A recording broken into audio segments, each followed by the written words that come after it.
এই ধনী লোকটি $100 নোটকে দুই ভাগে ভাগ করে। একটি অংশ ভিখারিকে দেয় এবং অন্য একটি অংশ তার গাড়িতে রাখে। ভিখারির নাম ছিল টম। এইসব দেখে টম দাঁড়িয়ে যায়। ধনী লোকটি তাকে টাকার বাকি অংশ নেওয়ার জন্য বলে। টম যখন বাকি অংশ নিতে যাবে তখনই ধনী লোকটি গাড়ি সামনে নিয়ে যায়। টম রেগে যায়। লোকটি তাকে বলে আবার চেষ্টা করো। টম যখন আবার চেষ্টা করে লোকটি সেই একই কাজ করে। এবার টম অনেক রেগে যায়, কারণ এই প্রথম কেউ তার সাথে এমন ব্যবহার করতে আসে। লোকটি তাকে বলে যখন তুমি ভিক্ষা করো তখন তোমার সম্মান কোথায়? লোকটি এবার অনেক দামি দামি খাবারের নাম বলে, যা শুনে টম রাজি হয়, কারণ একজন ভিখারির সব থেকে বড় পাওয়া হলো খাবার। টমের সামনে অর্ধেক নোট এবং পেটে অনেক খিদা। টম খাবারের জন্য সেই গাড়ির পিছনে দৌড়ায় যেই গাড়িতে অর্ধেক নোট আটকানো আছে। গাড়ির পিছনে সে একটি হোটেলে যায়। টম যখন নোটটি নিতে যাবে তখনই ধনী লোকটি সেই নোট নেয় এবং টমকে আরো একটি নতুন শর্ত দেয়, যা শুনে টম অনেক হতাশ হয়। এবার লোকটি গাড়ির দরজা খুলে টম সেখান থেকে একটি ভারী বক্স বের করে।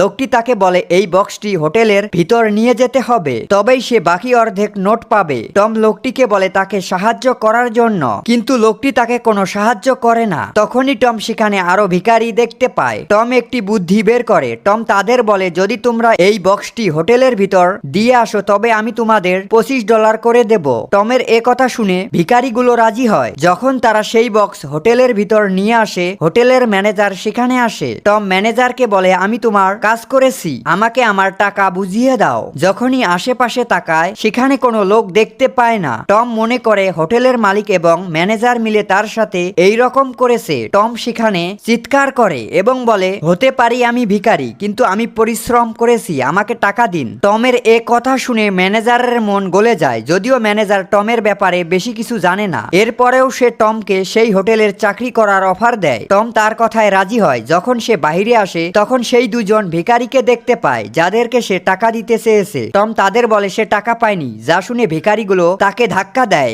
এবং বলে যদি টাকা না পাই তাহলে তোমার অবস্থা এমন খারাপ করব যা তুমি ভাবতে পারবে না। ভিখারিগুলো সেখান থেকে চলে যায়। টম সেখানেই বসে থাকে। টম ভাবে তার ভাগ্য এত খারাপ কেন?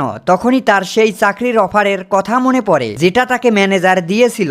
আসলে জীবনের খারাপ সময় যাবার পর একদিন সুখের দিন আসে। দেখতে দেখতে অনেক সময় পেরিয়ে যায়। টম এখন সেই হোটেলের ম্যানেজার। টম প্রতিদিনের মতো কাজ করতেছিল। তখনই একজন কর্মী তার কাছে আসে এবং বলে একজন কাস্টমার টাকা দিতে অস্বীকার করেছে, যা শুনে টম সেই কাস্টমারের কাছে যায়। যখন সে তার ব্যাগ খোলে তখন তার ভিতরে সেই অর্ধেক নোট দেখতে পায়। টম তার কাছে থাকা অর্ধেক নোট বের করে এবং সেই টাকার সাথে মিলিয়ে দেখে আসলে সামনে বসে থাকা লোক অন্য কেউ না, সেই ধনী লোকটি যে টমের সাথে এমন করেছে। লোকটি টমের দিকে তাকায় এবং বলে যখন পুরা পৃথিবী তোমাকে